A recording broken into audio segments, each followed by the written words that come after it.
सन्माननीय सभासद बंधू भगिनींनो, सप्रेम नमस्कार. आपल्याकडे काही लोकांना सदन शेतकरी म्हणून संबोधले जाते, परंतु काही देशात हा वाक्यप्रचार अनावश्यक समजला जातो. कारण अमेरिकेत सदन आणि शेतकरी हे समानार्थी शब्द आहेत. याचे कारण अमेरिकेतील व इतर प्रगत देशातील सर्वच शेतकरी सदन आहेत. काही तर चांगलेच श्रीमंत आहेत. अनेकांकडे स्वतःची विमाने आहेत. त्याचा वापर ते केवळ वैयक्तिक प्रवासाकरिता करत नाहीत, तर शेतीवर फवारणी करण्यासाठी करतात. त्यामुळे अमेरिकेत एक समज प्रबळ आहे की शेतकरी म्हणजे सदनच व्यक्ती. परिच्छेद. भारतात सुद्धा एकेकाळी सुजलाम सुफलाम जमीन होती. यामुळे जी सुबत्ता निर्माण झाली, त्यामुळेच अनेक परकीय भारताकडे आकर्षित झाले. काही आक्रमक लुटारू म्हणून तर काही व्यापारी म्हणून भारतात आले. काही जण स्वतःचा देश सोडून कायमचे भारतात राहावयास आले. या काळात भारतीयांनी खचितच देशांतर केले. परिच्छेद. भारतीय अर्थव्यवस्थेचा पाया म्हणून शेतीचा उल्लेख होतो व हे शेतीचे असलेले महत्त्व लक्षात घेऊन चेंबरनेही सन 1904 पासून आपल्या नावात व कार्यात शेतीचा समावेश केला. महाराष्ट्राच्याच नव्हे तर संपूर्ण भारताच्या अर्थव्यवस्थेमध्ये शेतीचे अनन्यसाधारण महत्त्व आहे. देशाच्या GDP मध्ये शेतीचे प्रमाण केवळ 12.5% असले तरी शेतीवर अवलंबून असणाऱ्यांची संख्या 65% इतकी आहे.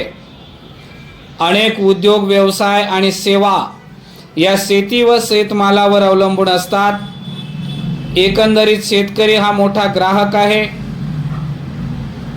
त्याचा ग्राहक सदन, तो व्यवसाय समृद्ध असे सामान्यतः मानले जाते. या कारणामुळे शेतीचे अनन्यसाधारण महत्त्व आहे. परिच्छेद. भारतीय शेतीची परिस्थिती स्वातंत्र्योत्तर काळात खूप सुधारली. 1947च्या देशाच्या विभागणीनंतर गव्हाचे भांडार पाकिस्तानमध्ये तर भाताचे भांडार तेव्हाच्या पूर्व पाकिस्तान आणि आत्ताच्या बांगलादेशामध्ये गेले. तरी हरित क्रांतीच्या चांगल्या उपाययोजनांमुळे भारत 1950च्या दशकात शेतमालासंबंधी स्वयंपूर्ण झाला. शेतकऱ्यांबद्दल चांगले तर सर्वच बोलतात, परंतु त्यात सद्भावनाचे रूपांतर कृतीत होताना दिसून येत नाही. शेतकऱ्यांनी काही प्रमाणात आत्मपरीक्षण वाढवण्याची गरज आहे. कारण केवळ सरकारवर अवलंबून राहून त्यांचे फार भले होण्याजोगे नाही. परिच्छेद.